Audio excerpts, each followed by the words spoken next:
Hi everyone, Keith Arkenberg Farms. Right now is the time when we start planting all of our early winter, late winter, overwinter type crops that are all done by transplant. And I successfully did it again. Look at that nice killed off tray. 100 starts, which would have packed the 2 beds down here with winter production. So, what do I do now?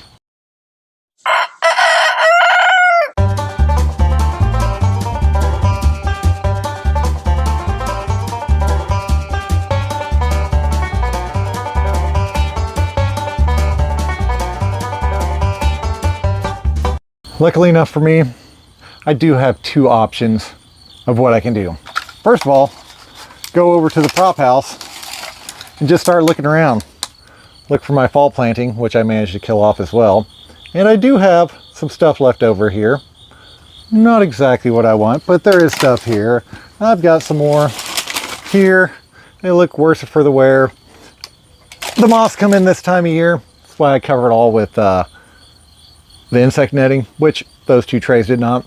So some of the grow nodes are eaten off on those. They don't look the best in the world, but they're probably not too root bound or anything to where I really got to worry about them. I mean, right now that still looks good to plant. Or my second option is to head down to our local greenhouse and nursery and just go purchase some flats already grown. I actually get these at $3 a flat, so 50 cents a plant. Not the end of the world, kind of pricey for production wise, but $20 gives me at least 1 bed. The issue with them is they're rather leggy and super root bound. I still am puzzled how they get them this big and this small of a pot. I don't know. I've asked them before. They don't use any chemicals or anything at their place. Their grow thing with organic, basically the cheapest way possible. And they routinely have stock that is this size and that small of a plug. It's a little bit bigger than a 50 cell plug. So, I don't know, beats me. Maybe it's just that much bigger plug, gives that much bigger plant. Either way, got these now. So, start working down here, getting things laid out, walking through the process and getting these babies in the ground. But first, head to arkenbergfarms.com, scroll down near the bottom, Martin Garden Farm School Digital Tools and Training. We've got our automated greenhouse side openers for sale there. Perfect time of year to get these on here. When it's going to get cold, you're going to close up your greenhouse, you have your end walls on, and the last thing you want to do is come outside, roll that up and down all day. On top of that, if you're down, it gets sunny, it's 40 degrees outside, 2 hours, it's 100 some degrees in there, you've lost all your overwinter plants. So go check that out. Also, some updates on Market Garden Farm School. I do have the first 4 modules actually all but complete, getting ready to release those here before long, hopefully within the next couple days. So go check that out as well. I'm going to be working on some promotion for that. Check that out. I'll be talking about that here next week. Before I do any planting, I have to be very, very cognizant of where I'm actually planting at, because I only have 3 greenhouses that are permanent structures, which I rotate my cucumbers, well, you can kind of see it, the tomatoes next door, and into this one. So knowing that this is going to be my tomato greenhouse, I have to make sure to have these 2 center beds all the way down the length of this greenhouse open. That's because I have to get my tomatoes in a specific time. If I'm overwintering something and it's still going, say come early April, then it's in the way, I can't get my tomatoes in. Also, alongside of my tomato greenhouse, I also do garlic down the northern bed, and then my overwinter forum onion sets down the south bed. Now, once those come out, this will be exclusively tomato greenhouse, but I got to keep that in mind when I'm determining where I'm going to be putting things in here for now. So as long as I keep to these center 2 beds, I'll be fine. All of this stuff should be out of here by that April time period of next year that I really needed out. Broccolis, cabbages, kales, cauliflowers, those kind of things, those will be done and gone. I'm not too worried. The lettuce can keep on keeping on through the winter, which I've got up here. Next week will be the last one in here. But then we'll jump over to the greenhouse behind me that had the cucumbers in it, which will be my complete overwintered greens and early greens greenhouse. So over there, I'll have my overwintered beets and carrots because I know those are pushing that April time limit. Also with the lettuce, it'll be pushing it. I'll have a couple beds open up here and there. Those are all the things you really got to consider. It's almost like a chess match out here where you're trying not to block yourself when you know you have to put something in here and it's still producing. And early in the season, before everything really gets going, it's actually what you have to make your farmer's market stand look really nice. So we're gonna start running down here and work on planting out these starts. My first step in this is laying down my landscape fabric because let's face it, winter weeds really suck. I don't like to battle them, I don't like to pull them. So during winter, we actually increase the spacing of everything quite a bit. Like our lettuce, we'll only plant it on 3 rows with 10 inches in between plant, which allows more air movement, less diseases, less drop.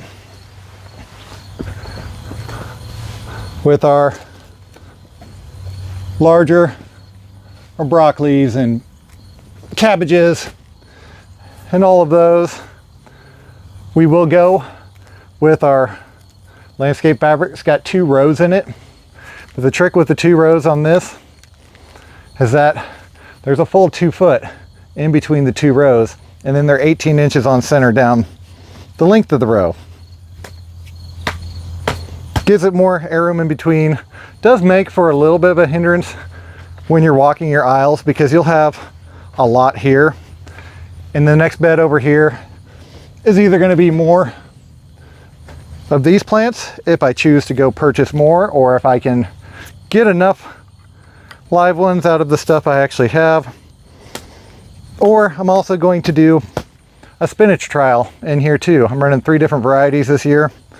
Just kind of seeing how I can improve my winter and overwinter spinach game. It'll be interesting to see. I've never really experimented around that much with different varieties during the winter. I've traditionally only grown the one, which is the lizard variety, pretty much all year round, and I've had great success for it. But I want to see if there is something better out there. There's always that great saying, you don't know what you don't know. And the only way to find out is for somebody to tell you, or you to find out yourself. I'm going to finish putting this down, and then I will start planting these horribly root-bound starts I just got and get them in the ground. My next step in the process is just laying them out, kind of figuring out what I want where things are going to go.